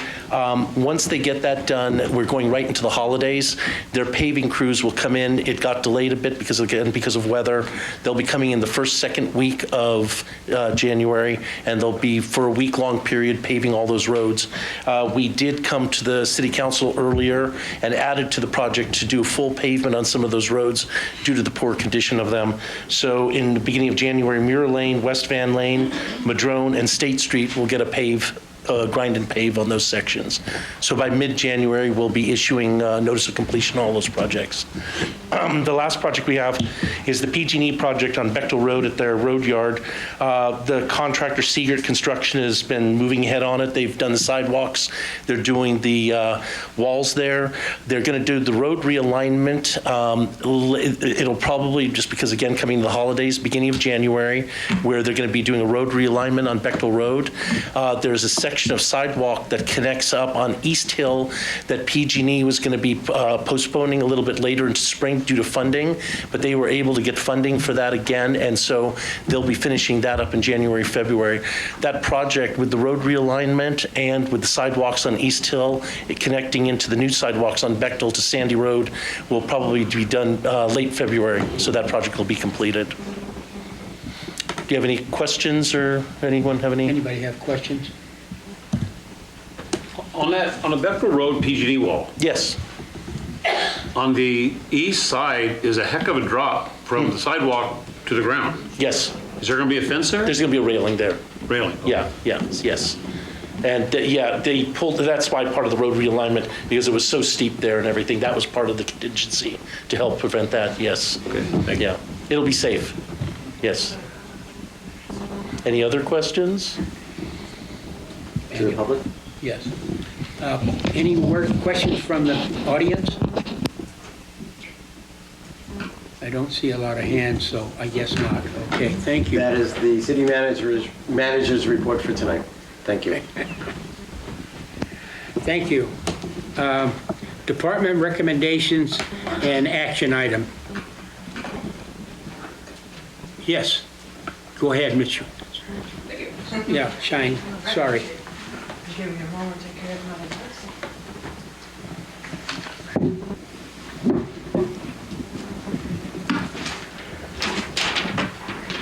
Thank you, Mayor Stronsky, council members. Leilani Shine, contract planner with Land Logistics. Today, I'm here to discuss a proposed amendment to the City of Willits fiscal year 2024-2025 budget. So during the June 12th council meeting, City Council approved the Energy Services Agreement with Sizerco Energy Solutions, abbreviated SES. This was for the completion of a design and installation of a proposed solar photovoltaic PV system at selected sites within the city. The agenda summary mentioned that this was an amount not to exceed $2,800,022.400. Sorry. So due to the Inflation Reduction Act, IRA tax credit reimbursement requirements, the city must complete the project and spend the full project budget, which is the contractual amount of $4,704,000 prior to receiving that Inflation Reduction Act tax credits. In addition, PG&E charges a one-time fee to property owners to connect a new solar system to the utility grid. The total fees are determined after an NEM, that stands for Net Energy Metering Application, is submitted to PG&E, which was completed June 13th, the day right after this was approved. And so the total fee that was determined after that application was submitted to PG&E, the fee from PG&E is $231,498.15. This proposed budget amendment will allow funding to provide payment to PG&E for the one-time cost of ownership fees for the new sports park interconnection site system upgrades, and to amend the total project budget to be paid to Sizerco Energy Solutions to be $4,704,000 for a combined total budget amendment of $4,935,498.15. This project cannot continue progressing without payment to PG&E at this time. In order to maintain the Net Energy Metering 2.0 status of PG&E, this project must be fully completed, connected to the utility grid no later than April 15th, 2026. These proposed amendments to the fiscal year 24-25 budget will facilitate the project's completion before this deadline in 2026 so that the city can keep that NEM2 status for a reduced rate costs. So just another update on the project. On June 25th, staff worked with SES and energy tax consultants, the energy tax savers, to submit an application for an additional 10% low-income bonus IRA tax credit. And on October 1st and 21st, there are two separate applications for this additional 10%. The city confirmed that we did receive that additional bonus. The combined 10% bonus tax credits are anticipated to total approximately $470,400. In addition to the 10% bonus, the city is going to receive a 30% IRA credit, approximately $411,200. So to summarize, today, Council is being asked to review and approve the additional funds for payment to PG&E for the one-time ownership fees, that's the $231,000, in addition to total project costs of $4,700,000 being paid to SES prior to the city receiving the IRA tax credits totaling $1,881,600. So by approving this request and the accompanying resolution, this project will continue to progress and meeting that completion with PG&E's deadline. Any questions? Yes, Jerry. How soon after we are awarded the $1,881,600, I guess when can we expect that money to come back to our wastewater fund? Sure. So once the project is fully completed, and there's two separate projects. So there's adding 6 kilowatts of solar panels here to City Hall. So once that is completed separately, I believe the IRS is promised to repay us within 45 days. IRS or? So the Inflation Reduction Act is a IRS. program through the IRS. Okay. Yeah, so if the project is completed, if we are able to finish installing and get it connected to the grid by, I believe, June, then we would be able to file in that same period and try to get those tax credits in the same year. So City Hall may be expected to receive a tax credit somewhere in 25, 26. It's more likely that we would see that tax credit in 2026 because the sports park will take longer to complete. We're building a full carport system there. Does that answer your question? Yes. And PG&E said that we could do this in 2 payments? They did, yes. They allowed us, they are trying to work with us. They are aware that we're a small jurisdiction, so they allowed us to break this payment into 2 payments. And the same thing with the money for the rebate, if we get it in time to be reimbursed for some of it. Yes, so the idea is that that 1.8 million, your initial project budget was 2.8 million. Right. And so that 1.8 million, you've got a total contract for 4.7, and that 1.8 million brings you to that budget amount of 2.8. What was not included in that budget amount was the additional ownership costs that were not factored because we weren't aware of what that total would be. Okay. Anybody else up here? Right here. Yes. The difference, the fee, we're not aware of it because they actually did the thing right after we had already approved, or the city had previously approved it. Was there, I mean, you didn't, my question is, you didn't know there was going to be any fee? I mean, being wrong by 231,000 is a lot to be wrong with. I guess I'm concerned is, should we have thought ahead enough to say, we don't know that it's going to be 231,000, but it's going to be at least several hundred thousand? Or did we just assume 0? I mean, is that? Well, I think we weren't sure if that payment was something that was necessarily going to be factored into the 4.7 million. And now working with our contractor, because this is a one-time ownership fee, and we found out what that estimate was after submitting, that's where we've determined that that's an additional payment. Yeah. Okay. And if we don't do this, then what exactly would happen? Then we will not be able to continue this project, and we would have to potentially work with the contractor for reviewing the contract. So our inability to finish would be the direct result of us thinking ahead to pay for something? Is that what I understand? I'm sorry, so I mean, I don't understand your question. I mean, like $231,000. We didn't know we were going to have to pay that. Is that what I understand? Correct. Okay. And if we don't get this finished, it's because we didn't think ahead correctly, or We didn't know. We didn't know. know. Okay, but we knew there was going to be something, right? We were there may be some fee, but we didn't know what that total was. So the plan from that point on was just to come back later and ask the city council to increase the budget? I think sorry, Jim's. Yeah, I think you can add some light to that. We've retained outside counsel to represent the city in this application process, and it was the opinion of our outside counsel that this one-time fee was something that should have been absorbed by Sizerco. Okay. And so there's been a difference of opinion between our retained attorneys and PG&E as to the responsibility for that payment. And our counsel has advised, our attorneys have advised us that we have a potential claim for recovery of those monies, and that we should consider down the road trying to recoup that. Okay.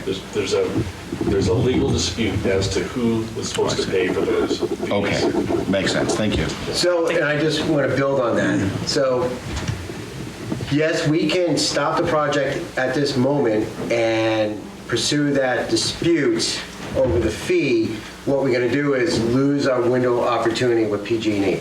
Materials, we're looking to get certain apparatus. They have to spec it, order it, and deliver it.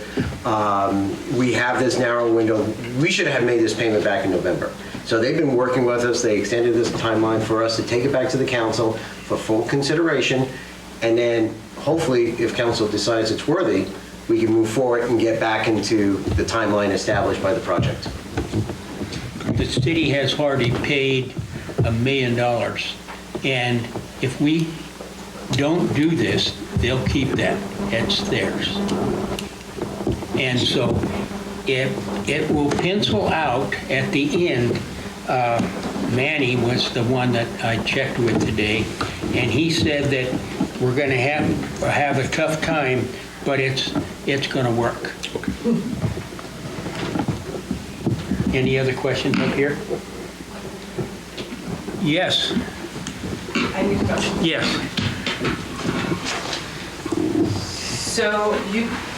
My name is Nikki Caldwell. I have a question for you. This solar system, if I understand it right, it will not help us offset our monthly cost. Is this correct? Sorry. This is not going to help us offset our monthly cost. Like, let's say we pay every month $230,000. Will this program help us save money on our monthly bill? It's going to take about 8 or 9 years to break even to do it. That's conservative estimate. Yeah. These low seven with energy costs going up. Yeah. There will be a savings. There will be Yes, a there will be a savings, yes. Good, because what I understood was that we will never go down, we will never be raised in our fee. It will stay consistent but not raised. So if we already paid $1 million and the whole project is about 5 and we get 1.8 back, the minimum, the difference of about 3 whatever million, if it's going to stay the same, we're just never going to be charged more when they raise the new fees. How long is it going to take us from our $230,000 a month what we pay now until we're using the millions to be where they maybe would have charged a little more every month? That's what I understood. I could be wrong. That's why I asked for clarification. Thank you.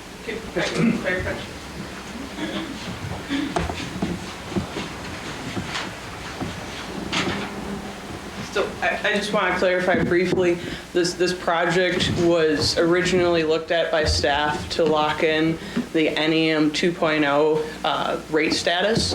And so that window is passed now. Nobody else is able to get that rate through PG&E at this time. So this project was intended to lock in a reduced rate moving forward. Is that true? Yes, Madge. Before you leave again. Yeah. I'll have your question. Right here. I'll be right behind you. Well, first of all, I want to just say that I think this is a really important project. It's one that I ran on 12 years ago when I first joined the council, that I really wanted our wastewater treatment to be aided by solarization to save us money, and it will pay itself off, I understand, in conservatively 8 years or whatever it takes. We'll get back this money that we're investing.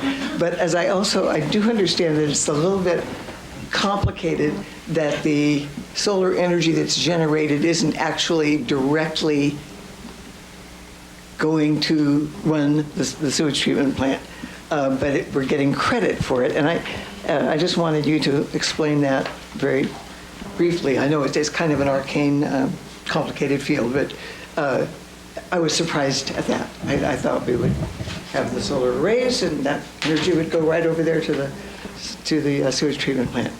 But it is going to benefit us.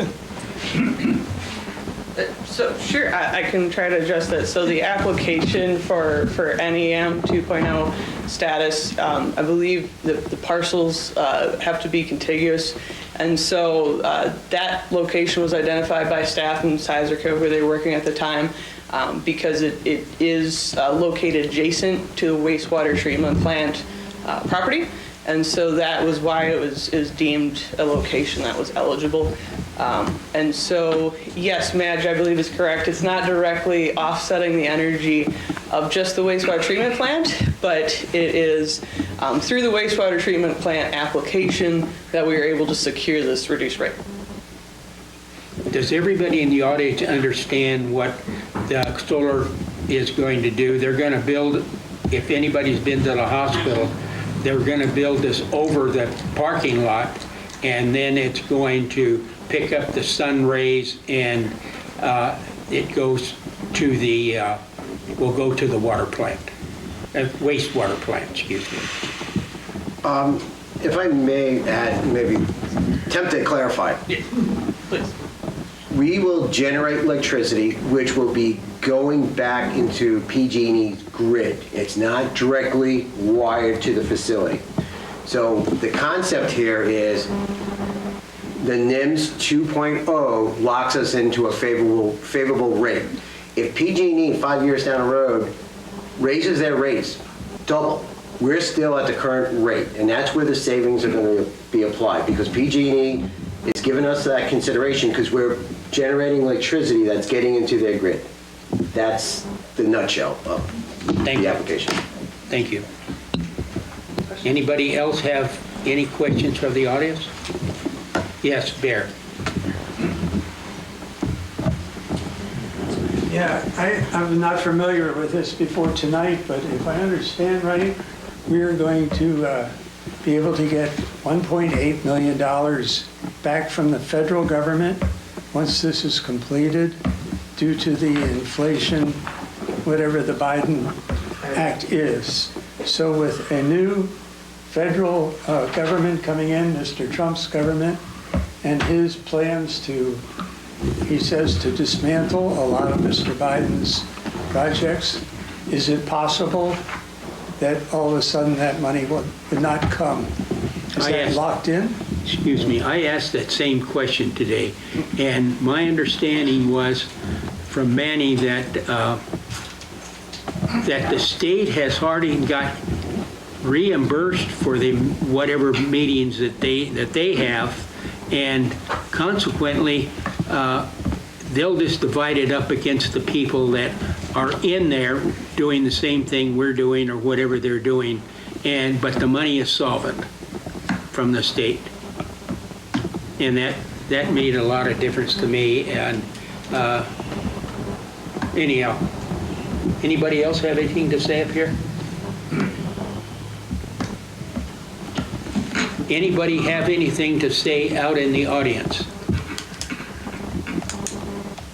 I will say one thing, that it's going to make it really tight here. And so we'll have to watch that because it's just a whole lot of money. But that money's coming out of not the general budget. No, that's correct. The $239,000, $231,000, that's not a general fund. Correct. Right. It's enterprise fund. It's an enterprise fund. Right now, as of September 30th, that balance had about $6 million. That account had a balance of $6 million. But I think what Larry's getting to is that it leaves less money in the current or in the immediacy if we had projects, and just something that we need to watch as we move forward in our. Yes. So, we originally were programming a $2.8 to a $3 million project. This is going to be close to 4.8, our initial expenditure. We have 1.8 on the return.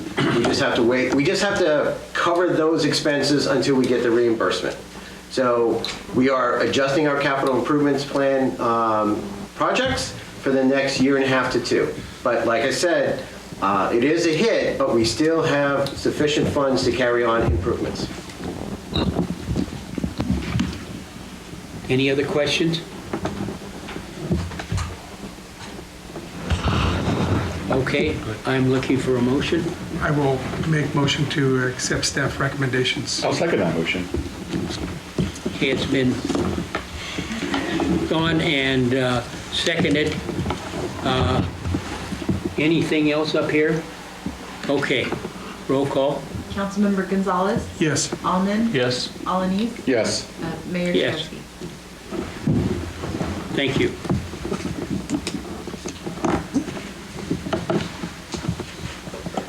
Thank you very much for presenting it. Okay. We have the airport. Kathy? I have nothing further to report. Okay. Community development?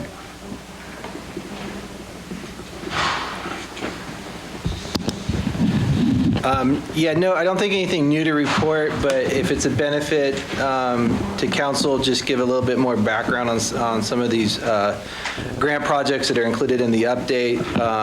So you have an update on the progress under the Caltrans Clean California grant. This is a $2.7 million grant that the city received to complete improvements to our Main Street and the various city parks. This was, again, I just want to take this an opportunity to brag about the city. This was a grant opportunity that was presented statewide, and the city of Willits was part of the 18% of applications that was funded. We were also able to leverage that grant to use as matching to receive what's called a Community Champions Playground grant, which turned into about $88,000 that were used to leverage the purchase of new playground equipment. And we're looking to get that playground equipment installed at City Park here next year. Then you have the City Rail with Trail project. This is another grant-funded project. And I just want to note that we had a mandatory site visit here earlier this month.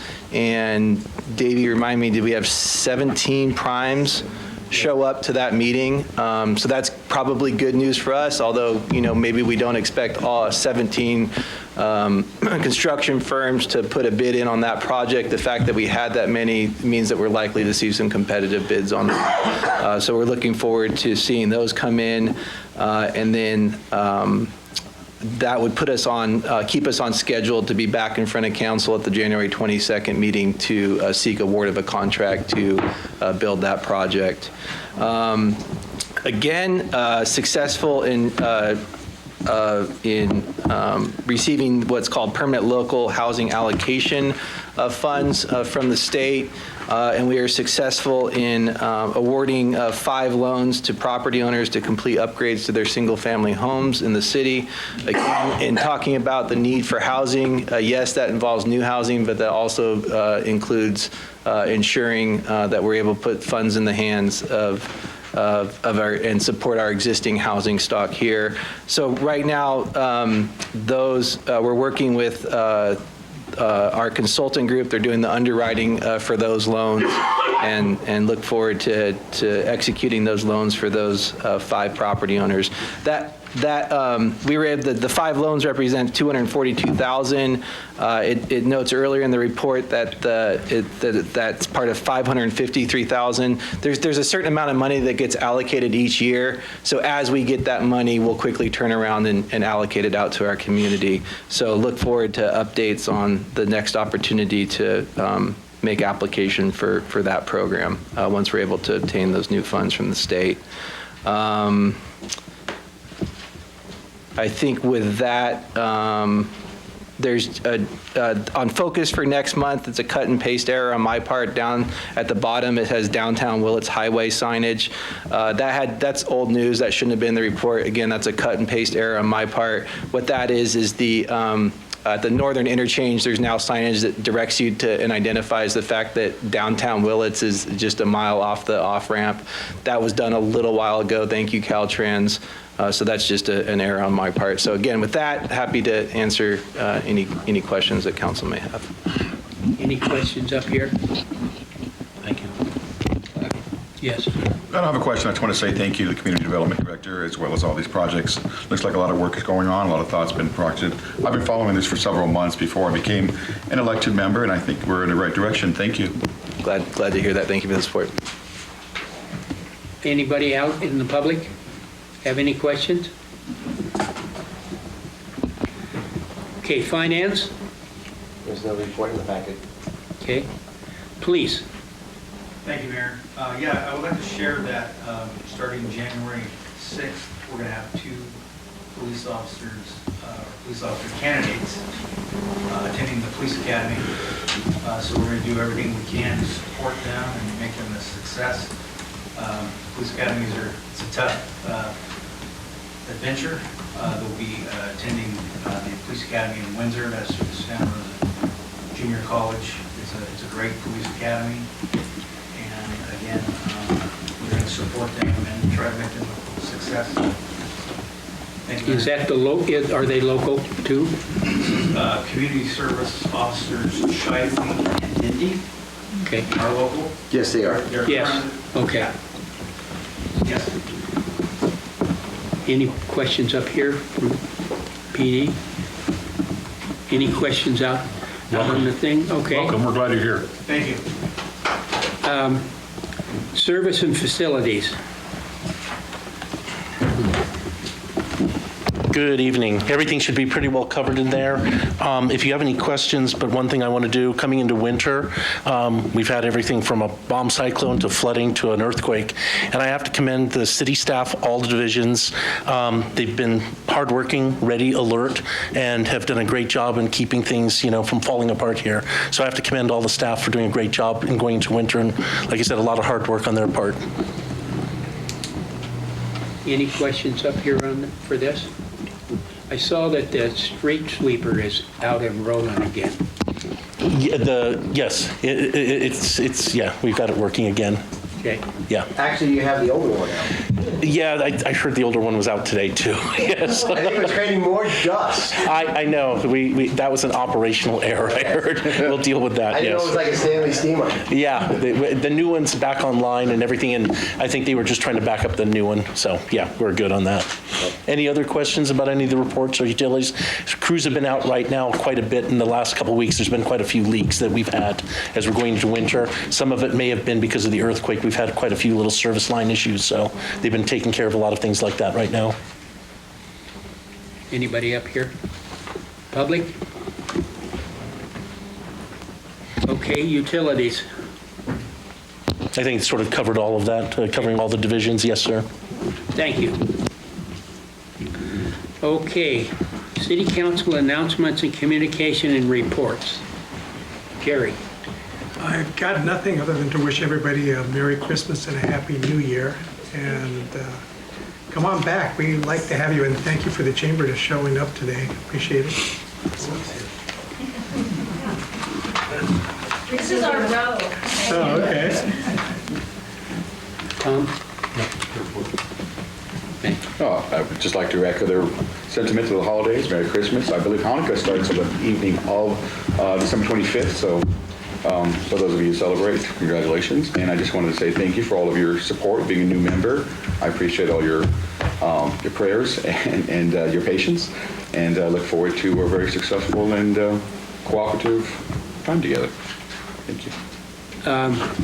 I would like to have a closed session meeting a week from today, and it will be for communication between all of us that really don't know each other and get acquainted, and with the staff and whatever. It's just kind of everybody figure out what they're doing, and I thank you very much, you people that have left that are still here, for putting up with me for the meeting that I was not qualified to do at this particular time. Thank you. Yes. Well, I think... yeah, I think we all want to... one is I don't think you can do a closed session for that purpose. Yes. And you're going to probably have a special meeting next week anyway to approve the process for appointing. And yes, so I appreciate your enthusiasm. So staff is looking to assemble a strategic planning, communication building session between council members, staff, city manager. Okay. We're looking to hold that at the end of January, early February. We already have a proposal. You can come down and talk to me. I give you additional information. Thank you. However, Mayor Stransky, the other issue that I was hoping to get some direction on is this process for filling the vacancy. And starting tonight is the 60-day window we have It expires on February 9 to appoint a replacement for the county seat. Okay. So my request is that a week from today, or some other nearby date, we have a special meeting and place this on the agenda so that the council can give direction about the process for filling that. And what I would suggest is I would come with 2 different resolutions, perhaps one resolution for an appointment, one resolution for a special meeting. You give directions, which direction you want to go, and we'll fine tune it. Okay. So does that work? Does that work for anybody? Everybody? Yeah, as long as it's at 6:30, because Yeah, 6:30. Tom? Okay, works. All right. Thank Okay. you. Does that answer your question? Perfectly, thank you. Thank you. Okay. Mayor Stransky, Yeah. as an outgoing council member, I did want to do one report of an agency that I've been representing, and I wanted to have a moment on that. And I also have a good and welfare, maybe I shouldn't, if I could, just do them both right now. You bet. That'd be great. So I already mentioned the solid waste management hazardous waste meeting tomorrow morning, but earlier this month I attended the Sonoma Clean Power meeting, and there were some very interesting items. One is that they're distributing $10 million in surplus revenues, 50-50. Half of it is going to go to new local energy generation projects, and the other half to savings for customers. And already Sonoma Clean Power rates are 5 to 7% below PG&E rates for the electricity itself. It's gone up, the savings for Sonoma Clean Power. They also are promoting electric vehicles and time of use ways to improve on electric vehicles charging at the right times of day, home and business energy conservation programs. I wrote up a little report which maybe Dolores can send to our council members, so I don't have to read the whole thing. But the final thing they did at that meeting was they called for a state-level plan to close the Diablo Canyon nuclear power plant, which is supposed to close on 2030, but they're worried that that won't happen. And it's an extremely costly and dangerous, risky plant. So they really feel the state has to step up to make sure that they can backfill that need without keeping that plant operating. And by the way, Sonoma Clean Power has been forced to put some of that nuclear power into their power mix by the rules that the state is imposing. They didn't want to, but that they had to.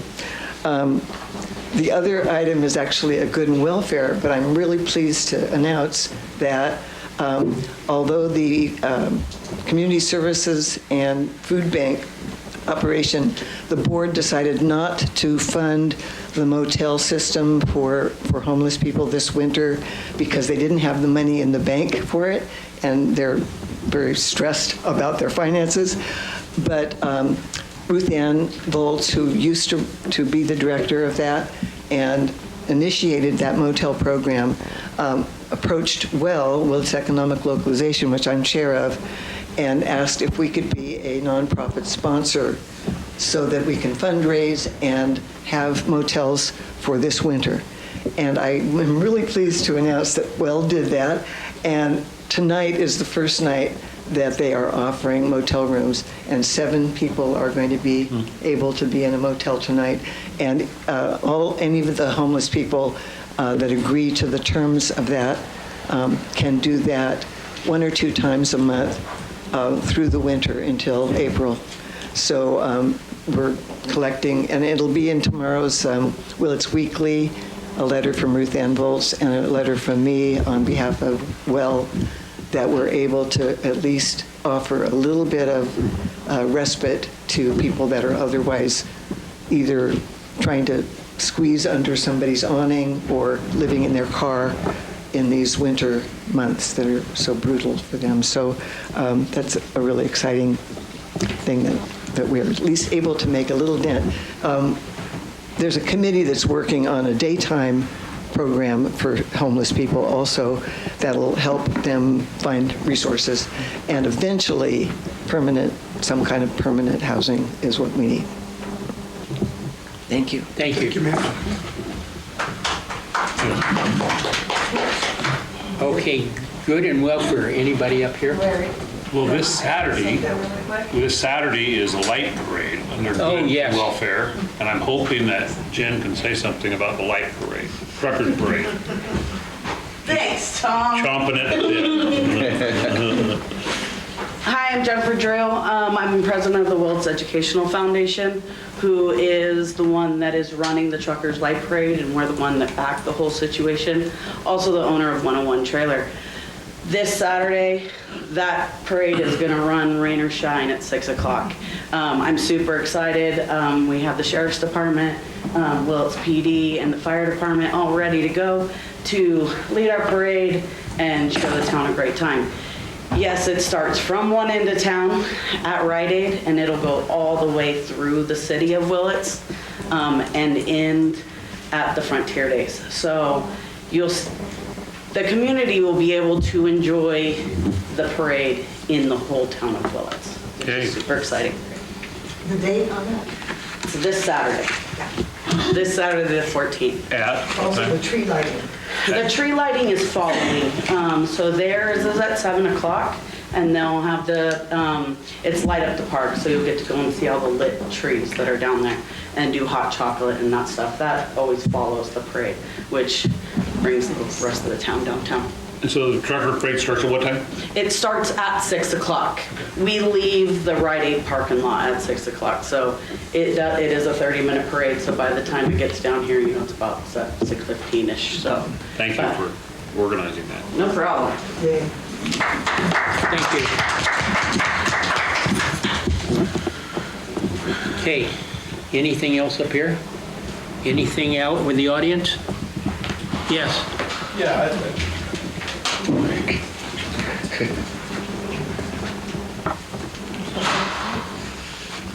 What's that? No, getting old.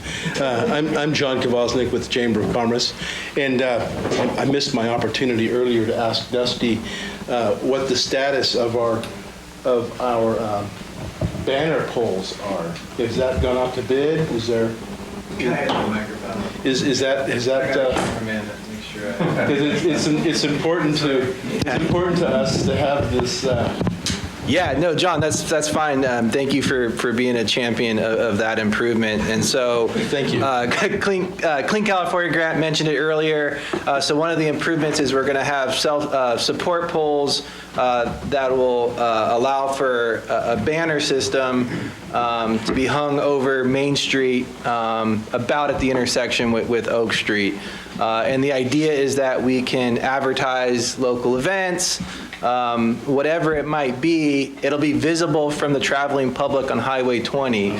So not only will it be for our own residents to make awareness of fun events, but also it can be used to put up different banners and try to draw people into the downtown area and drum up some much needed business for our folks there. So we have 99% through the designs, and we're working on getting those bid documents together, and we'll probably be in front of council in January to get permission to go ahead and put that out to bid. So, yeah, we're getting there. If you approve it at the January 8th meeting, we'll go out to bid the following week then. Okay. The documents, yes. Yes. Thank you. Thank you, Dusty. Oh, it'll be there by car show. Anybody else? Up here? Everybody's okay? Okay, we're going to go to closed session, and thank you very much for coming. Thank you very much for being here. Bye-bye.